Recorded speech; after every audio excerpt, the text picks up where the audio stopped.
Okay, चलिए देखते हैं हम लोग रेसिडेंशियल स्टेटस के बारे में कि रेसिडेंशियल स्टेटस क्या होता है। ये टैक्स का सबसे इंपॉर्टेंट टॉपिक है।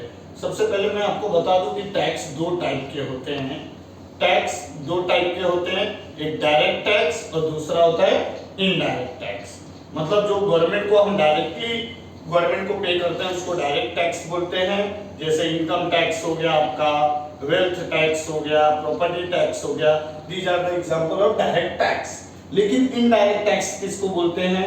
तो जैसे अभी जीएसटी चल रहे हैं, इसके पहले वैट था, सर्विस टैक्स है, ये सब आपके कस्टम ड्यूटी हो गए, इंपोर्ट ड्यूटी हो गए, ये सब जो भी है हमारे लिए सब इनडायरेक्ट टैक्स है।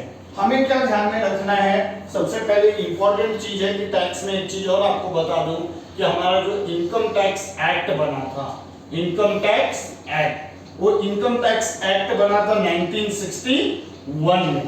इनकम टैक्स एक्ट कभी बना था? 1961 में। और ये इनकम टैक्स एक्ट 1961 में बना और अभी तक हमारे पास 298 सेक्शन है इसके। इनकम टैक्स एक्ट 1961 में 298 सेक्शन है और 23rd चैप्टर है। कितने चैप्टर है पढ़ने के लिए इनकम टैक्स के लिए? तो 23rd चैप्टर। मैं इनकम टैक्स की बात कर रहा हूँ। डायरेक्ट टैक्स में income tax, wealth tax, property tax आते हैं, तो मैं सिर्फ डायरेक्ट टैक्स में पूरे डायरेक्ट टैक्स की बात नहीं कर रहा हूँ, इनकम टैक्स की बात कर रहा हूँ कि 298 सेक्शन है और इसमें 23rd चैप्टर्स हैं और इसमें हमें डिडक्शन जो देखने को मिलते हैं 80C से लेके 80U तक लेने मिलते हैं। बट सबसे पहले इंपॉर्टेंट चीज है, मैं इसको रब कर रहा हूँ कि आप समझ गए होंगे कि टैक्स दो टाइप के होते हैं, डायरेक्ट और एक दूसरा इनडायरेक्ट। और हम लोग डायरेक्ट टैक्स की बात करने जा रहे हैं। तो डायरेक्ट टैक्स में सबसे इंपॉर्टेंट होता है कि आप रेसिडेंशियल स्टेटस निकालिए। नाउ रेसिडेंशियल स्टेटस क्या है? तो रेसिडेंशियल स्टेटस का मतलब होता है कि रेसिडेंट का मतलब होता है रहिवासी। तो रहिवासी का स्टेटस क्या है आपका इन इंडिया? तो एक तो मैं आपको अगर टोटली इंग्लिश में बताऊं तो दो कंडीशन है हमारे पास। अगर दो में से कोई भी एक कंडीशन सेटिस्फाइड कर देते हैं तो आप क्या बन जाते हो? इंडिया के रेसिडेंट बन जाते हो। और अगर दोनों में से कोई भी रेसिडेंट कंडीशन आपने सेटिस्फाइड नहीं किया तो आप इंडिया के रेसिडेंट नहीं बन जाओगे, तो आपको एनआरआई बोला जाएगा, नॉन रेसिडेंट ऑफ इंडिया। लेकिन ये दो कंडीशन समझाने के पहले आपको तीन चीजें समझनी है कि बेसिक ये हमारा जो प्रीवियस ईयर है, उस प्रीवियस ईयर का मतलब क्या होता है, असेसमेंट ईयर का मतलब क्या होता है, और एसएससी का मतलब कौन होता है। ये है एसएससी की स्पेलिंग है, ध्यान से देखिएगा। तो सबसे पहले ये याद रखो कि एसएससी वो पर्सन होता है जो इनकम टैक्स गवर्नमेंट को पे करने वाला है। The person by whom any tax is payable to the government is known as SSC. ऐसा पर्सन जो गवर्नमेंट को टैक्स पे करने वाला है उसको हम एसएससी बोलते हैं हमारे इनकम टैक्स के लैंग्वेज में या टैक्स के लैंग्वेज में। प्रीवियस ईयर, मैंने प्रीवा लिखा है, पी से प्रीवियस, वाई से ईयर। प्रीवियस ईयर का मतलब होता है कि जिस ईयर में एसएससी ने अपना पैसा कमाया है उसको प्रीवियस ईयर बोलते हैं। The year in which SSC has earned his income is known as previous year. मान लीजिए कि अभी 2022 और 23 के बीच में जिन्होंने पैसा अर्न किया है, ये 22 कब स्टार्ट हुआ होगा? हमारा फाइनेंशियल ईयर होता है 1 अप्रैल 22 और एंडिंग कब होगा? 31 मार्च 23। तो 1 अप्रैल 22 से लेकर 31 मार्च 23 तक जिन लोगों ने भी पैसा इस ईयर में कमाया है, इसी ईयर में वो टैक्स नहीं दे पाएंगे क्योंकि बैलेंस शीट जो होगा उनका असेसमेंट होगा कि 31 मार्च तक इन्होंने कितना टोटल इनकम जनरेट किया है, कमाया है। इसका लेखा जोखा हिसाब किताब ये जिस ईयर में करते हैं उनको हम बोलते हैं असेसमेंट ईयर। तो हमारा असेसमेंट ईयर, अगर किसी पर्सन ने 22-23 में पैसा कमाया है तो इनकम टैक्स गवर्नमेंट को कब देगा? तो 23-24 में देगा। तो असेसमेंट ईयर 23-24 है। अब इसमें भी अलग अलग होता है। पर्सन के लिए 31 जुलाई तक का केस होता है कि 31 जुलाई तक आपको इनकम टैक्स के वेबसाइट पे आईटीआर फाइल कर देना है। कंपनी के लिए 30 सितंबर होता है। फिर अलग अलग क्राइटेरिया है, फॉर्म्स के लिए भी है। फिलहाल हम ये देख रहे हैं कि प्रीवियस ईयर का मतलब होता है जिस ईयर में हम पैसा कमाते हैं उसको प्रीवियस ईयर बोलते हैं, और जिस ईयर में हम गवर्नमेंट को टैक्स पे करते हैं उसको असेसमेंट ईयर बोलते हैं ना। सबसे इंपॉर्टेंट प्रीवियस ईयर मैंने आपको क्यों बताया और असेसमेंट ईयर क्यों बताया है, क्योंकि उसका इस्तेमाल होता है रेसिडेंशियल स्टेटस निकालने के लिए। तो रेसिडेंशियल स्टेटस में एक बेसिक कंडीशन है। कौन सा कंडीशन है? Basic condition. ये बेसिक कंडीशन क्या बोलता है? बेसिक कंडीशन में सेक्शन 6(1) है।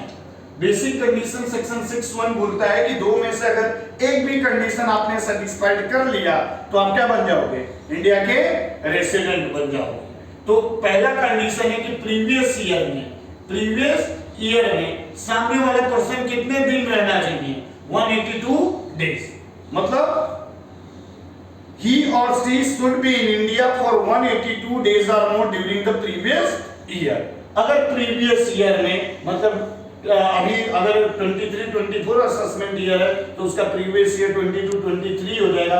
ये ईयर टू ईयर चेंज होते रहता है। नेक्स्ट ईयर प्रीवियस ईयर 23-24 हो जाएगा, असेसमेंट ईयर 24-25 हो जाएगा।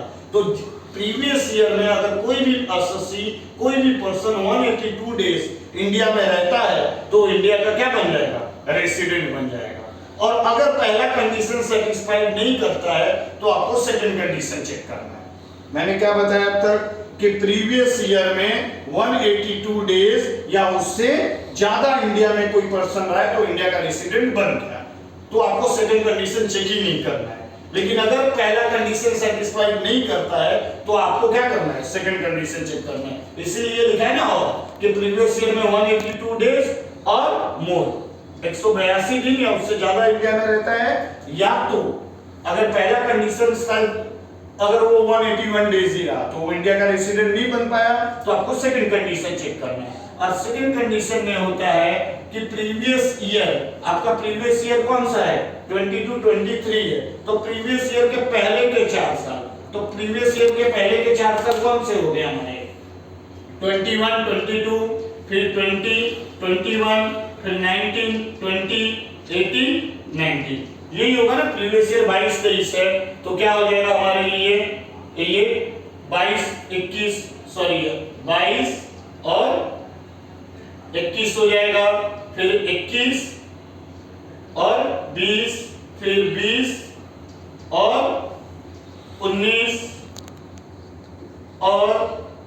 19 और 18। मतलब सेकेंड कंडीशन देखिए क्या बोलता है कि प्रीवियस ईयर के पहले के 4 सालों में सब क्या है? 20 लगा दीजिए, हो गया 22, 21, 21, 20, 20, 19, 19, 18। प्रीवियस ईयर के पहले के 4 सालों में, प्रीवियस ईयर आपका 22-23 था तो इसके पहले के 4 सालों में 365 दिन, कितना? 365 दिन या उससे ज्यादा, 365 डेज और मोर, 365 दिन या उससे ज्यादा। और साथ में प्रीवियस ईयर में, आपका प्रीवियस ईयर कौन सा था? 22-23। प्रीवियस ईयर में आपको कम से कम 60 दिन रहना है तो आप इंडिया के रेसिडेंट बनोगे। मतलब क्लियर कट इंस्ट्रक्शन है कि आप बेसिक कंडीशन सेक्शन 6(1) का इस्तेमाल करिए। अगर प्रीवियस ईयर में कोई पर्सन 182 डेज इंडिया में रहता है तो इंडिया का रेसिडेंट बन गया। अगर पहला कंडीशन सेटिस्फाइड कर देता है तो आपको सेकंड कंडीशन चेक करने की जरूरत नहीं है। लेकिन अगर वो फर्स्ट कंडीशन सेटिस्फाइड नहीं करता है देन हमें जाके चेक करना है सेकंड कंडीशन। सेकंड कंडीशन क्या बोलता है कि प्रीवियस ईयर के पहले के 4 सालों में टोटल मिला के 365 दिन रहना चाहिए। मतलब 4 साल में, एक साल में 365 दिन होते हैं और किसी किसी में लीप ईयर होता है तो 366 दिन होते हैं, तो 366 डेज होते हैं। तो इन 4 सालों में मिला के 365 दिन अगर रहा, खाली 365 दिन रहने से ही नहीं होगा, साथ में प्रीवियस ईयर में 60 दिन कम से कम रहना चाहिए, 60 दिन या उससे ज्यादा, तो इंडिया का रेसिडेंट बन जाएगा ना। अब ये जो कंडीशन है, पहला अगर सेटिस्फाइड कर दिया तो आप सेकंड नहीं चेक करेंगे, लेकिन अगर फर्स्ट नहीं सेटिस्फाइड किया तो सेकंड को चेक करेंगे। लेकिन ये सेकंड कंडीशन जो है ना, कुछ लोगों के लिए एप्लीकेबल नहीं होता है। कुछ लोगों के लिए एप्लीकेबल नहीं है, मतलब वो तभी इंडिया के रेसिडेंट बनेंगे अगर वो पहला कंडीशन फुलफिल करेंगे। तो पहला कंडीशन क्या है? तो पहला कंडीशन है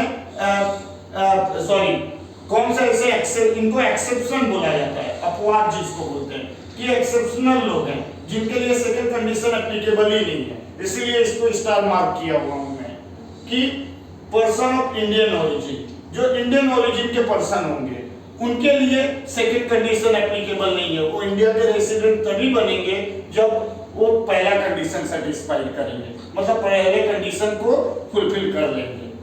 पर्सन ऑफ इंडियन ओरिजिन का मतलब होता है कि जो अनडिवाइडेड पार्ट ऑफ इंडिया में पैदा हुआ हो। इंडिया, पाकिस्तान, बांग्लादेश तीनों जब एक थे, जब इंडिया का डिवीजन नहीं हुआ था, तो 1947 के पहले जो इंडिया पाकिस्तान, इंडिया हो गया, पाकिस्तान हो गया और बांग्लादेश, जो इसको हम क्या बोलते थे, पूर्वी पाकिस्तान बोलते थे, तो इन तीनों में अनडिवाइडेड पार्ट ऑफ इंडिया में किसी के भी एंसेस्टर मतलब पूर्वज, और पूर्वज भी कौन, जैसे ग्रैंडफादर हो गए या ग्रैंड मदर हो गई, मतलब दादा दादी, नाना नानी, और फिर या पिताजी हो गए, फादर हो गए, मदर हो गई, या आप खुद हो गए, तो अससी खुद भी हो सकता है, ऐसा पॉसिबिलिटी है।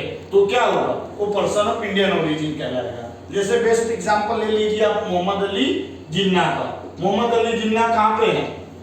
जैसा हमारे देश में किसको, गांधी जी को माना जाता है, वहां पे पाकिस्तान में मोहम्मद अली जिन्ना को ट्रीट करते हैं वो लोग उसी तरीके से। तो मोहम्मद अली जिन्ना का जन्म कहाँ पे हुआ था? तो वो गुजरात के थे, शायद आप लोग में से बहुत से लोगों को मालूम भी नहीं होगा, गुजराती थे वो, लेकिन वो उनका आज भी जो जन्म स्थान है वो इंडिया में ही है, और मुंबई में तो उनका घर भी है, जिन्ना हाउस, जो अभी भी है, जिसने देखना है जाके देख सकते, बंद है। अब ये क्या, जिन्ना कब पैदा हुए इंडिया में? जब इंडिया, पाकिस्तान और बांग्लादेश बना नहीं था। तो जो जिन्ना, मोहम्मद अली जिन्ना अगर एसएससी अगर खुद आज जिंदा होते तो वो भी पर्सन ऑफ इंडियन ओरिजिन कहलाते। मोहम्मद अली जिन्ना के नाती हो गए, पोते हो गए, या बेटे के बच्चे हो गए, या बेटी के बच्चे हो गए, लड़के या लड़की, या तो ये सब क्या कहलाता है, मतलब थर्ड जनरेशन पे क्या चलता है, ये पर्सन ऑफ इंडियन ओरिजिन कहलाता है। मतलब फोर्थ जनरेशन नहीं होगा कि मोहम्मद अली जिन्ना है, मोहम्मद अली जिन्ना के नीचे उनके बेटे हो गए, या उनकी कौन हो गई, उनके आप ले सकते हो बेटियां ले सकते हैं, उसके नीचे कौन आता है, तो उसके नीचे आ गए उनके जो पोते, नाती पोता लोग जो भी दिखाई दे रहे हैं, ये क्या कहलाएंगे, पर्सन ऑफ इंडियन ओरिजिन। मैंने जस्ट मोहम्मद अली जिन्ना का एग्जांपल दिया, ऐसे किसी भी बहुत सारे इंडिया पाकिस्तान में रिश्तेदारियां आज भी चलती हैं। तो पर्सन ऑफ इंडियन ओरिजिन के लिए सिर्फ पहला कंडीशन लागू होता है, सेकंड कंडीशन के झंझट में ये नहीं पड़ने वाले हैं। दूसरा कौन पर्सन एक्सेप्शनल पर्सन है, तो पहला person of Indian origin POI जिसको बोलते हैं, उनके लिए सेकंड कंडीशन एप्लीकेबल नहीं है, सिर्फ पहले वाले से ही और रेसिडेंट बन सकते हैं। दूसरा है इंडियन शिप पे जो क्रू मेंबर होते हैं, वो क्रू मेंबर के लिए भी सेकंड कंडीशन एप्लीकेबल नहीं है। क्यों नहीं है? क्योंकि बहुत दिन 6-6 महीना 7-7 महीना 3-3 महीना ये बेचारे इंडिया के बाहर ही रह जाते हैं शिप पे। और थर्ड कौन से पर्सन हो गए, तो पर्सन जो इंडिया छोड़ के जाते हैं, living India for the purpose of घूमने फिरने के लिए जाओगे तो नहीं होगा, for the purpose of business और एम्प्लॉयमेंट, बिजनेस के लिए या एम्प्लॉयमेंट के लिए अगर कोई बंदा अपना देश बाहर छोड़ के जाता है तो उसके लिए भी सेकंड कंडीशन एप्लीकेबल नहीं है। वो ये person of Indian origin, crew member के लोग और इंडिया जो छोड़ के जा रहे हैं पैसा कमाने के लिए या बिजनेस पॉइंट ऑफ व्यू से या जॉब करने के पॉइंट ऑफ व्यू से, तो उनके लिए ये सेकंड कंडीशन एप्लीकेबल नहीं है। ये तभी रेसिडेंट बनेंगे अगर ये प्रीवियस ईयर में 182 डेज रहे होंगे, तो नहीं तो नहीं होगा। अब एक क्वेश्चन आता है हमारे दिमाग में कि अगर हमने बता दिया कि फर्स्ट कंडीशन क्यों किया गया, गवर्नमेंट ने क्यों ये सहूलियत दिया इन तीनों को, क्योंकि गवर्नमेंट चाहती है कि रेसिडेंट बने लोग, गवर्नमेंट खुद चाहती है कि रेसिडेंट बने, क्योंकि रेसिडेंट बनोगे और ऑर्डिनरी और रेसिडेंट भी 3 टाइप के होते हैं, एक ऑर्डिनरी रेसिडेंट, एक नॉट ऑर्डिनरी रेसिडेंट और तीसरा नॉन रेसिडेंट। अगर आप ऑर्डिनरी रेसिडेंट बन गए तो दुनिया के किसी भी कोने में कमाओगे और रिसीव करोगे, लेकिन आपको इंडिया की गवर्नमेंट को टैक्स देना पड़ेगा। मतलब गवर्नमेंट चाहती है कि नॉट ऑर्डिनरी रेसिडेंट होते हैं वो इंडिया में रहें या इंडिया के बाहर रहें, पैसा अगर इंडिया से कमा रहे हैं तो उनको टैक्स देना पड़ेगा, या सेटअप इंडिया में है तो टैक्स देना पड़ेगा। वो पार्ट हम नेक्स्ट वीडियो में आपको बताएंगे, नेक्स्ट लेक्चर में बताएंगे। लेकिन सबसे इंपॉर्टेंट चीज हमारे लिए जो है ये जानना है कि इन लोगों को सहूलियत दिया जा रहा है कि भाई हम आपको इस सेकंड कंडीशन में टैक्स के जाल में नहीं फंसाएंगे, नहीं तो कैसे ना कैसे करके 4 सालों में मिला के कोई ना कोई बंदा 365 दिन रह ही लेगा और 60 दिन प्रीवियस ईयर में रहेगा, तो ये लोग को भी रेसिडेंट बन जाना पड़ता। तो गवर्नमेंट इनको रिलैक्सेशन दे रही है और गवर्नमेंट चाहती है कि person of Indian origin means जो पाकिस्तान में है, बांग्लादेश में है, उनकी भी एक ख्वाहिश होती है कि हमारे पूर्वज जहाँ पैदा हुए थे चलो जाके वहाँ पे अपने पूर्वजों का घर देखें, पूर्वजों का मकान देखें कि किस धरती पे जन्म लिए थे। तो ये सब चीजों को ध्यान में रखते हुए गवर्नमेंट ने ये रिलैक्सेशन दिया हुआ है। अब मैंने आपको बताया कि प्रीवियस ईयर में बेसिक कंडीशन सेक्शन 61 का इस्तेमाल किया जाता है और पहला कंडीशन है कि 182 दिन या उससे ज्यादा अगर आप इंडिया में रह गए तो क्या बन गए रेसिडेंट। लेकिन अगर 182 दिन से क्या आप कम हो गए तो आपको सेकंड कंडीशन चेक करना पड़ेगा। और सेकंड कंडीशन क्या बोलता है हमारे लिए कि प्रीवियस ईयर के पहले के 4 सालों में 365 दिन और प्रीवियस ईयर में 60 दिन कम से कम इंडिया में रहना जरूरी है। लेकिन सेकंड कंडीशन 3 लोगों के लिए एप्लीकेबल नहीं है। नाउ एक चीज नया अमेंडमेंट आया है जो मोदी गवर्नमेंट ने लेके आया है, जो आपको ध्यान में रखने की जरूरत है। पहले नहीं था ये अमेंडमेंट, 2 सालों से अमेंडमेंट आ गया है। मतलब जो सेकंड अमेंडमेंट क्या है कि पहला कंडीशन क्या था कि प्रीवियस ईयर में पर्सन कितने दिन रहना चाहिए, 182 दिन या उससे ज्यादा, 182 डेज और मोर during the previous year India में रहना चाहिए। और दूसरा कंडीशन क्या था, तो ये कंडीशन को जैसे का तैसा ही रखा है, इसमें कोई चेंजेस नहीं किया है। जो एक्सेप्शन भी था वो सेम है। लेकिन सेकंड कंडीशन में क्या चेंजेस हो रहे हैं, तो सेकंड कंडीशन में जो इन लोगों ने बोला था कि प्रीवियस ईयर के पहले के 4 साल, जो प्रीवियस ईयर के पहले के 4 साल हैं उसमें जो 365 डेज आपको रहना है। ये भी उसमें था कि प्रीवियस ईयर के पहले के 4 साल में 365 दिन या उससे ज्यादा रहना है, ये भी सेम है। लेकिन चेंज क्या हो गया कि प्रीवियस ईयर में वहां पे बोला था कि कितने दिन रहना पड़ेगा, तो 60 डेज वो इन्होंने क्या कर दिया कि 120 डेज कर दिया है। तो ये सेकंड अमेंडमेंट आया है। अब ये सेकंड कंडीशन में पहला कंडीशन सेम है, सेकंड कंडीशन भी सब कुछ सेम है, खाली प्रीवियस ईयर में जो 60 दिन रहा जाता था 60 डेज या उससे ज्यादा, तो वहां पे 120 डेज या उससे ज्यादा कर दिया गया है। लेकिन अब ये किसके लिए, किन लोगों के लिए, तो ऐसे इंडियन सिटीजन जिनका एनुअल इनकम या एनुअल टर्नओवर, एनुअल सेल्स जो बोला जाता है एग्रीगेट टर्नओवर 15 लाख रुपए के ऊपर जाता है, उनके लिए ये अमेंडमेंट है। मतलब उनके लिए सेकंड कंडीशन एप्लीकेबल होगा और सेकंड कंडीशन का अमेंडमेंट एप्लीकेबल होगा। एक और गवर्नमेंट ने बोला है कि अगर आप इंडियन सिटीजन हैं, अगर आप इंडियन सिटीजन हैं और दुनिया के किसी भी गवर्नमेंट को टैक्स नहीं पे कर रहे हो, लेकिन आपका इनकम 15 लाख से ज्यादा है, अदर देन फॉरेन इनकम, यहाँ पे भी था फॉरेन इनकम को छोड़ के अगर आपका 15 लाख एनुअल टर्नओवर या एनुअल इनकम है और आप इंडिया के दुनिया के किसी भी गवर्नमेंट को टैक्स नहीं देते हो, तो डेट काउंट नहीं किया जाएगा। आप इंडिया के क्या बन जाओगे, रेसिडेंट बन जाओगे। क्या बन जाओगे, रेसिडेंट बन जाओगे।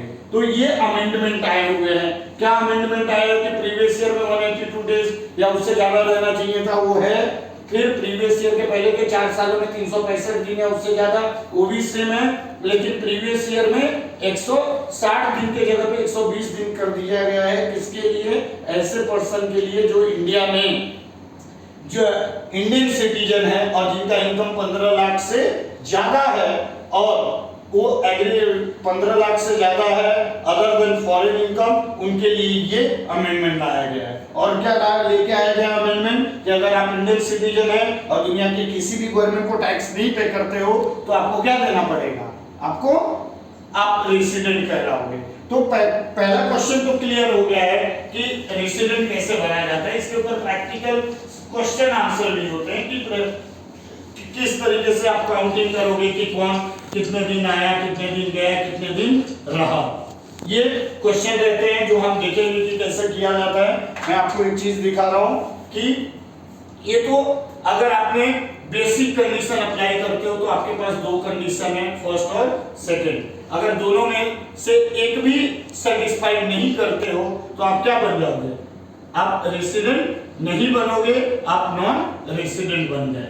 नॉन रेसिडेंट बन गए तो बात खत्म। नॉन रेसिडेंट बन गए तो बात खत्म। लेकिन अगर रेसिडेंट बन गए तो आपको फिर पता करना है, बेसिक कंडीशन आपने अपने क्या किया, सेक्शन 6(1) का इस्तेमाल किया। और अगर आप रेसिडेंट बन गए हो तो आपको यह पता करना है कि अगर रेसिडेंट बन गए तो आपको यह पता करना है कि आप ऑर्डिनरी रेसिडेंट हो कि resident but not ordinary resident हो। और मैं आपको एक चीज बताते चलूं कि नॉन रेसिडेंट बन गए तो कहानी खत्म। दोनों में से कोई कंडीशन नहीं सेटिस्फाइड किया, नॉन रेसिडेंट बन गए। और नॉन रेसिडेंट बनने का मतलब है कि बहुत सारे टैक्स की बचत हो सकती है आपकी। लेकिन रेसिडेंट में बन गए हो तो सेक्शन 6(1) लगा के देख लिया आपने, रेसिडेंट बन गए तो अब आपको सेक्शन 6(6) यूज करना है। क्या यूज करना है? सेक्शन 6(6). ये क्या बोलता है? ये डिटरमाइन करता है कि आप ऑर्डिनरी रेसिडेंट बनोगे कि resident but not ordinary resident बनोगे। अब मैं बताऊं सेक्शन 6(6) क्या बोलता है कि ये बोलता है कि प्रीवियस ईयर के पहले के 10 सालों में, प्रीवियस ईयर के पहले के 10 इयर्स में, प्रीसीडिंग द प्रीवियस 10 इयर्स, कम से कम 2 बार एटलीस्ट 2 टाइम्स वो क्या बनना चाहिए? इंडिया का रेसिडेंट बनना चाहिए। तो वो क्या सेक्शन 6(6) बोलता है कि प्रीवियस ईयर के पहले के 10 सालों में, प्रीवियस ईयर क्या था हमारा? 2022-23 था। तो प्रीवियस ईयर के पहले के 10 सालों में, तो प्रीवियस ईयर के पहले के 10 साल क्या हो जाएंगे?